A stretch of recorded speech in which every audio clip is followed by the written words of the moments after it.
इससे पहले हमने इतिहास को कितने भागों में डिवाइड किया? उत्तराखंड की पुरा प्रजातियाँ और उत्तराखंड ऐतिहासिक काल में कुड़िंद, शक, कुषाण ये पढ़े। कुषाणों का पतन हो गया था उत्तराखंड में, जिसमें महत्वपूर्ण भूमिका यौध्य वंश की रही थी कुषाणों के पतन में। उसके बाद उत्तराखंड पर निम्न वंश का उदय हुआ, जिसमें यौध्य वंश, परवर्ती कुड़िंद, गोत्रीय वंश, शिव भवानी वंश, कुलुत वंश, गोविषाण का मित्र वंश थे।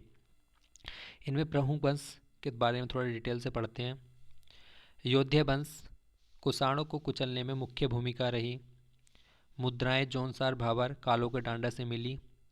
मुद्रा पर द्वि व त्रि लिखा हुआ रहता था इनकी।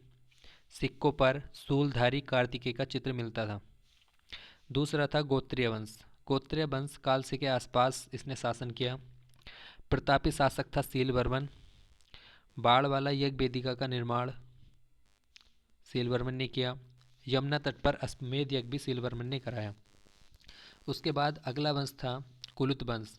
कुलुत वंश ने कुल्लू घाटी में शासन किया। व्रत संहिता में और मुद्रा राक्षस में इसका उल्लेख मिलता है। प्रतापी शासक इसका बीरियस था और इसकी मुद्राएं जो थी वो रजत वृत्ताकार थी।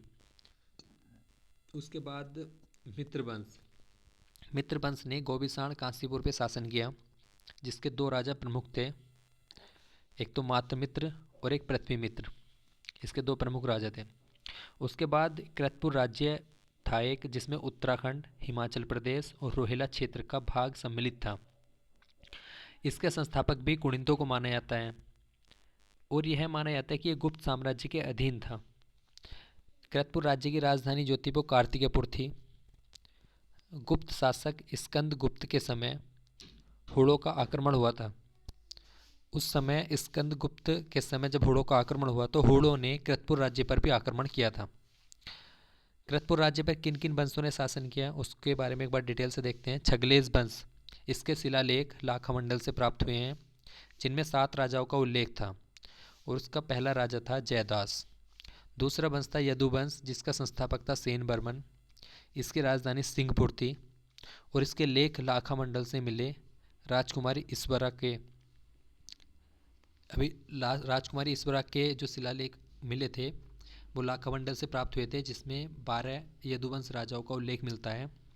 नागवंश, यदुवंश को जो मिटाने का श्रेय जाता है वो गणपति नाथ को जाता है, जो नागवंश का एक शासक था। नागवंश का जो हमें वर्णन मिलता है वो गोपेश्वर त्रिशूल लेख में मिलता है, जिसमें 6वीं शताब्दी के गणपति नाथ और 12वीं शताब्दी के अशोक चल का जिक्र हमें मिलता है। तो इसकी जानकारी में हमें स्कंद नाग, गणपति नाग और विभु नाग और असु नाग इस त्रिशूल लेख में हमें मिलते हैं। नागवंश के बाद मोखरी वंश का शासन हुआ। मोखरी वंश ने नागों को परास्त कर दिया था। अंतिम शासक था गृहवर्मा। उसके बाद उसके बहनोई हर्षवर्धन के अधीन हो गया। हर्षवर्धन ने शासन किया। हर्षवर्धन के पश्चात निम्न वंश में यह टूट गया। इसका वर्णन हमें ह्वेनसांग के यात्रा वृत्तांत से मिलता है। ह्वेनसांग एक चीनी यात्री था जो हर्षवर्धन के शासनकाल में चीन से भारत की यात्रा पर आया था। तब ह्वेनसांग के यात्रा वृत्तांत में 3 स्थानों का जिक्र है। 3 वंश में यह टूट गया था, ब्रह्मपुर, शत्रुघ्न और गोपिषाण। ब्रह्मपुर पर पौरवों के अधीन था। पौरव वंश ने ब्रह्मपुर पर शासन किया, जिसका जिक्र हमें तालेश्वर ताम्रपत्र से। उसके बाद जो जानकारी हमें पौरव वंश की मिलती है वो तालेश्वर ताम्रपत्र से मिलती है और इसकी खोज जो हुई थी तालेश्वर ताम्रपत्र की अल्मोड़ा से 1915 में हुई थी, जिसमें इसके 2 राजाओं का जिक्र मिलता है, द्युति बर्मन और विष्णु बर्मन का। पौरवों ने ब्रह्मपुर राज्य को पर्वताकार राज्य कहा। अगला था इसकी जो उपाधि थी, ब्रह्मपुर पौरव जो राजवंश था उसके राजाओं की उपाधि जो थी वो महाराजा धीराज परम भट्टार की उपाधि थी। उसके बाद जो है इनके निवास स्थल को कोट कहा जाता है और सेना नायक इसका बलाध्यक्ष हुआ। और इसमें जो भूमि थी वो 2 भागों में डिवाइड थी। एक तो केदार भूमि, जिसे जहाँ पर सिंचाई की व्यवस्था अच्छी थी उसे केदार भूमि कहा जाता था। जहाँ सिंचाई की व्यवस्था नहीं थी असिंचित भूमि को सारी कहा जाता था। आय का स्रोत भूमि कर था, जिसे भूमि कर को वसूलने वाले को मार्गक कहा जाता था। भूमि मापन की विधियाँ हुआ करती थी 3, द्रोणाबापम, खारीबापम, कुल्यबापम। अगला था शत्रुघ्न, यह सिरमौर गढ़वाल का हिस्सा था। इसका कोई ज़्यादा वर्णन नहीं मिलता। गोविसाण, यह कांसीपुर का पुराना ही नाम है गोविसाण, और इस पर मित्र वंश ने शासन किया था। कांसीपुर रामपुर और पीलीभीत के हिस्सों को मिलाकर बना हुआ था। अब बात करते हैं कार्तिकेयपुर राजवंश। यह उत्तराखंड का पहला ऐतिहासिक वंश है जिसकी जानकारी हमें सही सही मिलती है। इस पर 3 परिवार के 14 नरेशों ने 300 वर्षों तक शासन किया। उसके बाद इसकी जो राजधानी थी जोशीमठ के दक्षिण में कार्तिकेयपुर, और दूसरी राजधानी थी अल्मोड़ा के कत्यूर घाटी में बैजनाथ। इसके 9 अभिलेख हमें प्राप्त हुए हैं जिनकी लिपि कुटिला थी, और वो कहाँ कहाँ से प्राप्त हुए हैं? बागेश्वर, बैजनाथ, कंडारा, पांडुकेश्वर। बागेश्वर और बैजनाथ जो अभिलेख थे वो भूदेव के थे, भूदेव से संबंधित थे, और पांडुकेश्वर जो था वो ललित सुरदेव से था। कार्तिकपुर के लिए कत्यूरी शब्द जो है वो एटिंगसन ने प्रयोग किया था, बहुत इंपॉर्टेंट है ये। और किया किस में था? हिमालय डिस्ट्रिक्ट गजेटियर, एक इनकी पुस्तक है एटिंगसन की, उसमें इन्होंने कार्तिकपुर के लिए कत्यूरी शब्द प्रयोग किया। कार्तिकपुर राजा को बद्रीदत्त पांडे ने भी सूर्यवंशी कहा था, ये भी इंपॉर्टेंट है। राजतरंगड़ी में कश्मीर शासक ललितादित्य द्वारा मुक्तापेड़ गढ़वाल जीतने का वर्णन मिलता है। कौन सी पुस्तक में? राजतरंगड़ी, जो कल्हड़ जी की पुस्तक थी राजतरंगड़ी, उसमें। कार्तिकेयपुर को जाना जाता है कबीरपुर। कार्तिकपुर पर 3 राजवंश का ने शासन जो किया था वो कौन कौन से थे? खरपर वंश, निम्बर वंश और सोलोड़ादित्य। तो सबसे पहले हम खरपर वंश पढ़ते हैं। यह प्रथम परिवार था। इसका संस्थापक था बसंतदेव। इसने 700 ईस्वी में 700 ईस्वी में बसंतदेव ने कार्तिकपुर राजवंश की स्थापना की। एक मंदिर को स्वर्गेश्वर गांव दान में दिया था इन्होंने। जोशीमठ में नरसिंह मंदिर बनवाया, और इनकी पत्नी का नाम था नारायणी देवी, जिनका उल्लेख बागेश्वर शिलालेख में मिलता है। इनकी उपाधि महाराजा धीराज परमेश्वर की थी। दूसरा राजा था खरपरदेव, बसंतदेव के बाद। कन्नौज के राजा यशोर वर्मन के समकालीन थे। पत्नी इनकी कल्याणी देवी थी, पुत्र कल्याणराज। तीसरा राजा कल्याणराज हुआ जो खरपरदेव का पुत्र था। इनकी पत्नी का नाम लद्दा देवी था। त्रिभुवन राज हुआ अंतिम शासक खरपरदेव वंश का, जो बागेश्वर लेख के अनुसार हमें पता चलता है। अगला पढ़ते हैं हम निम्बर वंश। निम्बर वंश की स्थापना जो थी वो निम्बर देव ने की थी। यह शैव धर्म का अनुयायी था। इनकी उपाधि जो थी वो शत्रुहंता, निम्बरम और निर्बत, बागेश्वर शिलालेख के अनुसार। जागेश्वर में जहाज़ों का निर्माण कराया। उसके बाद अगला राजा हुआ इष्टगण, जो निम्बरदेव का पुत्र था। इसने समस्त राज्यों को एक सूत्र में बांधने का प्रयास किया। जागेश्वर में नवदुर्गा, लकुलीस, नटराज मंदिर का इन्होंने निर्माण कराया। सोम को देवीय उत्पत्ति से उत्पन्न बताया जाता है। परम महेश्वर, परम ब्राह्मण की उपाधि इन्होंने धारण की।